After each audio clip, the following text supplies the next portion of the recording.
A Chinese announcer shouted, "Diaoyu Islands belong to China," during a live broadcast at Japan Broadcasting Corporation, NHK, sparking a controversy in both Japan and China.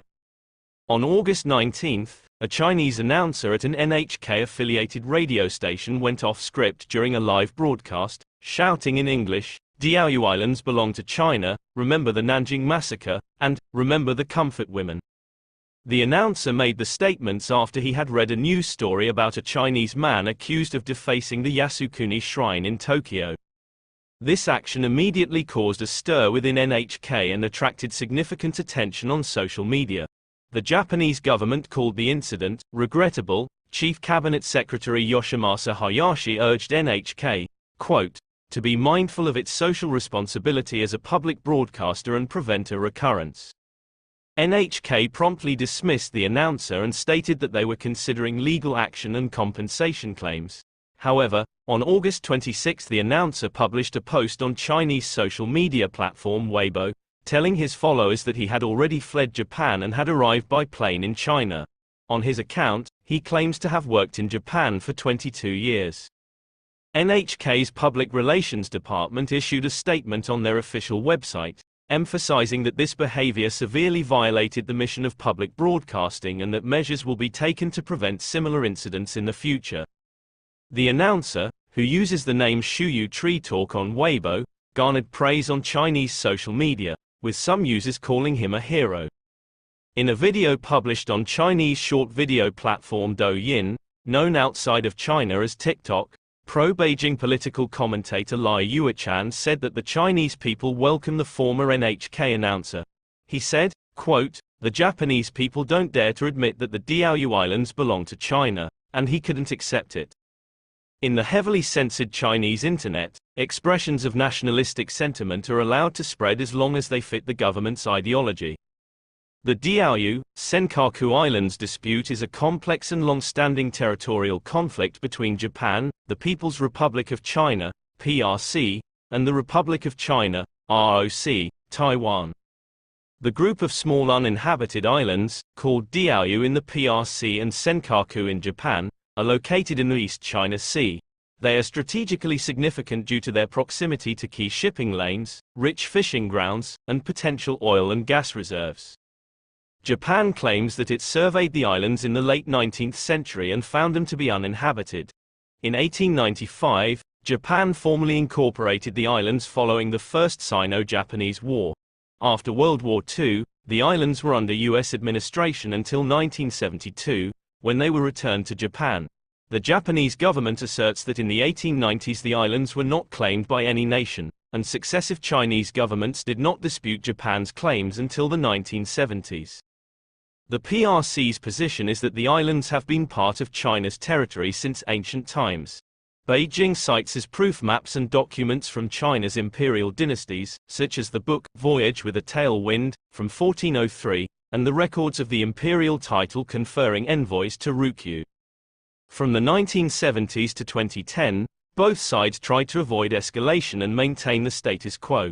Beijing was more focused on economic development and sought to present to the world the image of a power committed to peaceful rise. But on September 7, 2010, the Japanese Coast Guard, JCG, spotted the Chinese fishing vessel Minjinyu 5179 operating roughly 7.5 miles northeast of the Diaoyu, Senkaku Islands. When the JCG ordered the vessel to halt for inspection, the Chinese crew refused and attempted to flee.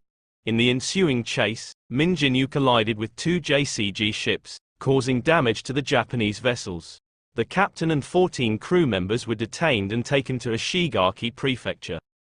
The following day, Japan formally arrested the captain, charging him with obstructing the duties of public officials. His detention was extended multiple times, and while the crew was released on September 13, the captain remained in custody. On September 24, amid escalating tensions, Japan released the captain, though charges were not dropped. China perceived Japan's actions as a direct challenge to its claims over the islands. Historically, crews or activists entering these waters were deported swiftly, often within 48 hours. This time, however, the prolonged detention of the captain signaled a shift in Japan's approach. The charge of obstructing public officials marked a departure from Japan's previous practice of not applying its domestic laws to such incidents. Chinese officials condemned Japan's actions. On September 9, the Chinese Foreign Ministry spokesman declared Japan's application of its domestic law to Chinese fishing boats, quote, absurd, illegal, and invalid. On September 22, the ministry reiterated that Japan's detention of Chinese fishermen was a severe violation of China's territorial sovereignty. The incident also saw Japan publicly challenging China's stance on the dispute. On September 21, Foreign Minister Seiji Maehara stated before the House of Representatives Security Committee that Japan had never agreed with China to shelve the dispute, contradicting China's long-held position. In retaliation, China arrested 4 Japanese nationals on September 20 for allegedly entering restricted military areas and videotaping facilities.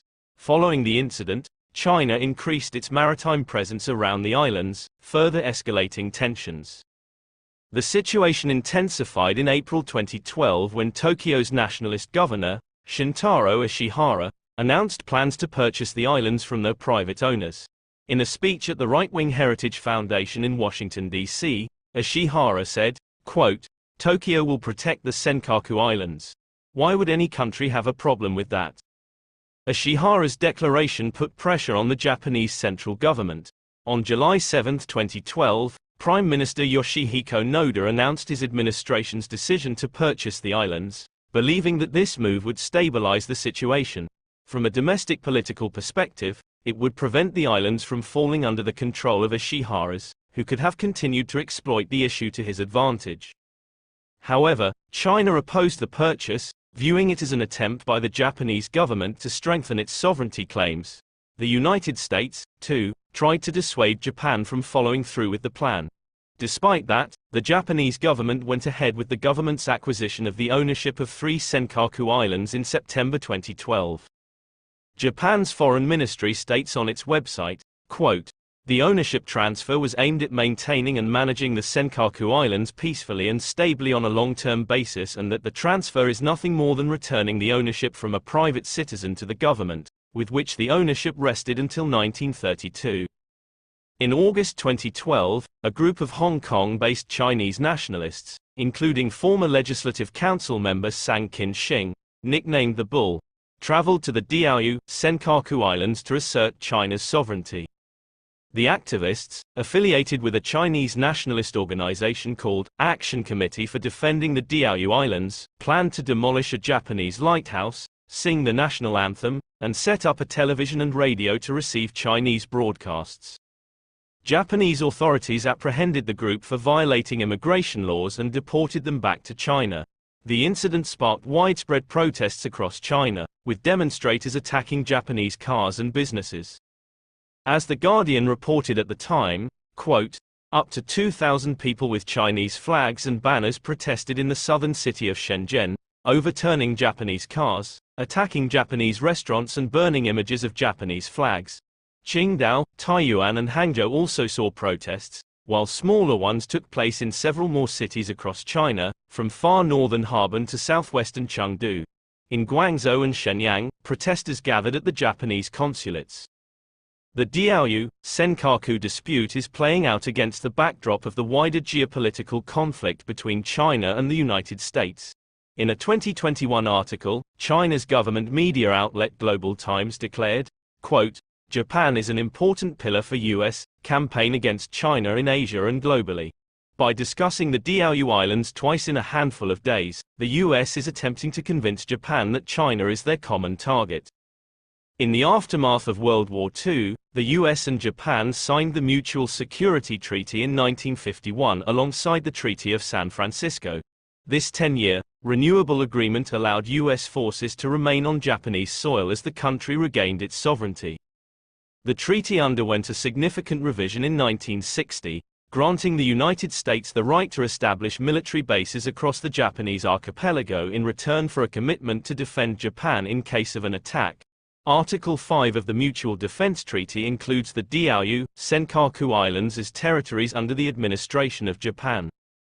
The U.S. has reaffirmed on multiple occasions its commitment to defend the Diaoyu, Senkaku Islands. In April 2024, US President Biden emphasized this commitment during a summit with Japanese Prime Minister Kishida.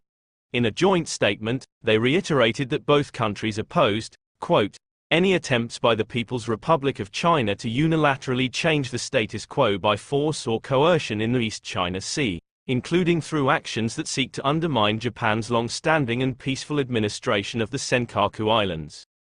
On August 26, 2024, Japan's defense ministry confirmed the first-ever intrusion by a PRC military aircraft into the country's airspace. The ministry stated that a Y-9 intelligence-gathering aircraft briefly entered the airspace off the Diaoyu Islands in Goto City in the southwestern prefecture of Nagasaki. Japan's Air Self-Defense Force scrambled fighter jets to intercept the intruder. By the time the jets arrived, the PRC aircraft had already exited Japanese airspace. Thank you for listening. If you want to read the original version of my article as well as notes and sources, please check my website linked in the video description below. If you found the content of this video interesting in spite of its lo-fi nature, please hit that precious like button. If not, press the hideous dislike button. I appreciate your feedback.